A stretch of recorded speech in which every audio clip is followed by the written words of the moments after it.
As an exceptionally powerful Force user, Bastila Shan served as a Jedi Padawan throughout the Jedi Civil War. She also sided with the Jedi Council during Revan and Alek's rebellion against them. Both men subsequently fell to the dark side. However, Shan would later save Revan's life and fall in love with him. Together, they waged war against the Dark Lord of the Sith, Malak, and his Starforge.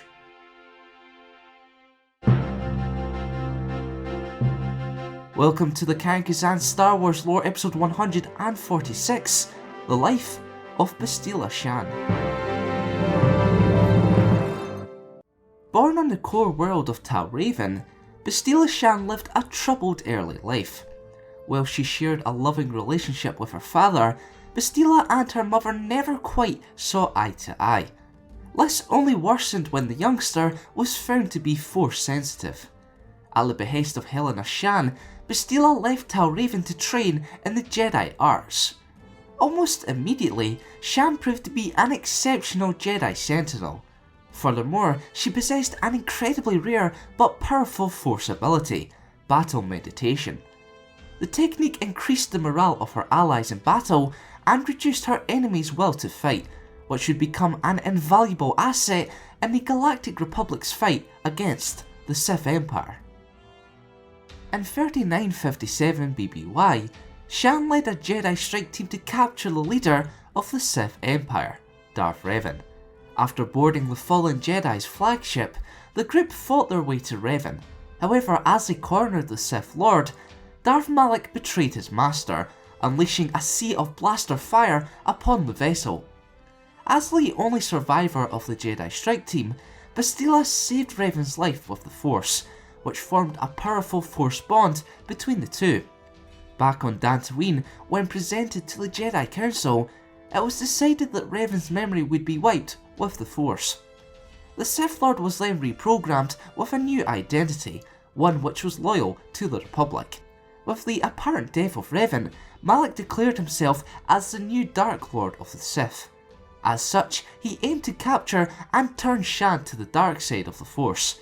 With her skills in battle meditation, Malak knew he could easily crush the Republic.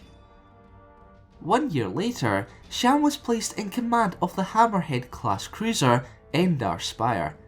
She was also charged with maintaining a vigilant eye over Revan, who was enlisted in the Republic military under a false name and with an altered background. Unfortunately, seeking Shan, the ship was attacked by the apprentice of Malak, Darth Bandon. Bastila, as a result, was forced to jettison only moments before the destruction of the Endar Spire.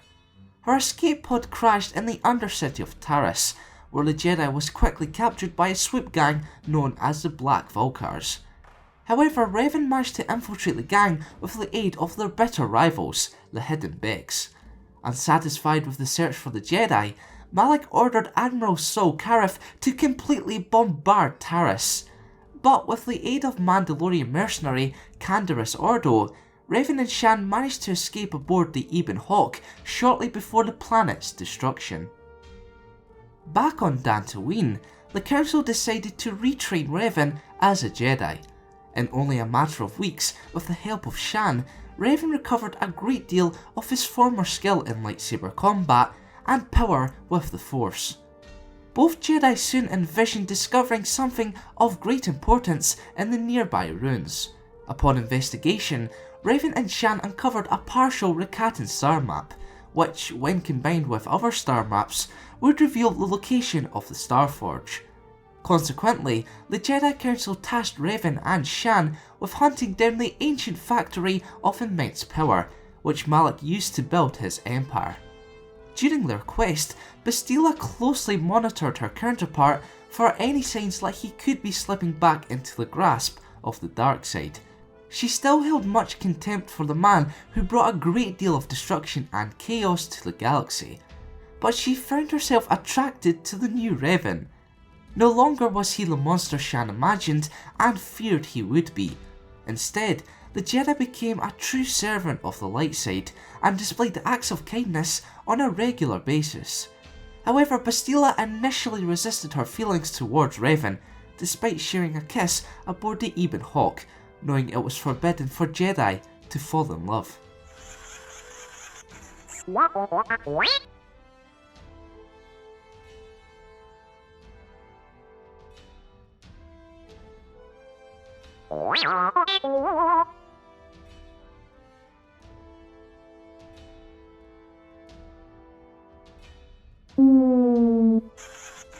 While searching for the Starforge, the Ebon Hawk was captured by Malak's flagship, the Leviathan.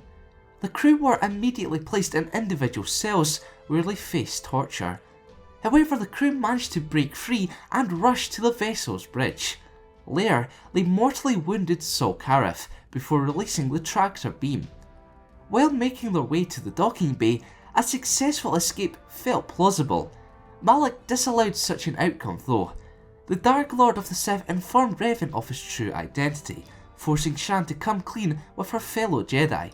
Twisting the knife further, Malak told Revan that he was simply a puppet of the Jedi Council. The truth failed to sway his former master, however, resulting in a duel between the two. Despite holding his own against Malak, Shan sacrificed herself so Revan and the rest of the crew could escape aboard the Ebon Hawk. As a result, Bastila was taken prisoner by the Dark Lord of the Sith. Following a week of torture, Shan embraced her hate and fell to the dark side. Consequently, she replaced Darth Bandon as Malak's apprentice. When Revan and his crew boarded the Starforge, they were swiftly met with Shan. She launched several vicious attacks upon the Jedi. However, despite the full power of the Starforge behind her, Bastila could not defeat Revan. Realising she was no match for him, Shan yielded and pleaded for a swift death. But Revan refused to, knowing he could still redeem her. He persuaded Malak's apprentice to use their bond to take his strength and break free. In addition, for the first time, Revan confessed his love for Shan. Redeemed, she used her battle meditation to swing the tide of war in the Republic's favour, while Revan dueled and defeated Malak in the command centre of the Starforge. Victory was then sealed when the Republic fleet destroyed the ancient factory. After the battle, Shan, Revan and the rest of his crew were honoured as saviours of the galaxy.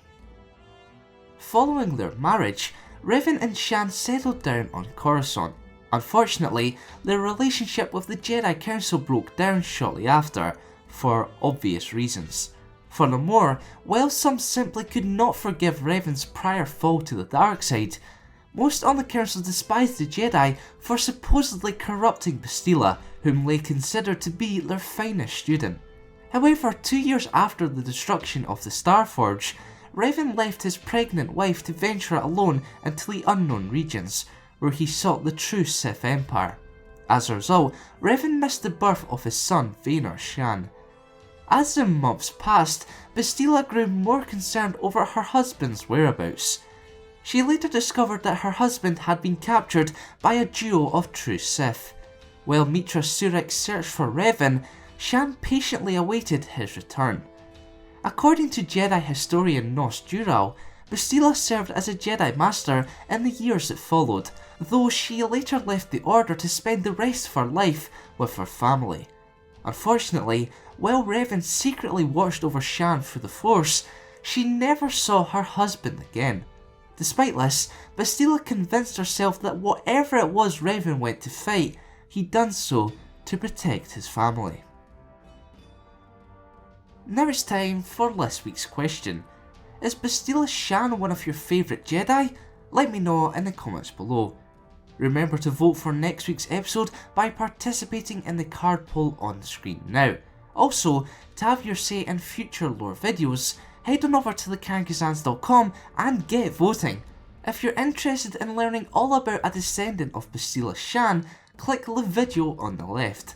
Thanks for watching, and for more Star Wars related content, keep it locked here to the Cankazans. Satele was not aboard the station long when she and her master learned of an unidentified freighter landing on the planet below. The two, alongside Republic Corporal Jace Malcolm, were dispatched to Korriban's surface, where they apprehended Nico Okar, a smuggler captain. After impounding the smuggler's ship, The three escorted Okkar to a holding cell back aboard the orbital station. However, before they could complete their task, Shan sensed great darkness through the Force. It came shortly before more than 30 Harrower-class dreadnoughts jumped from hyperspace into the Hunnasset system.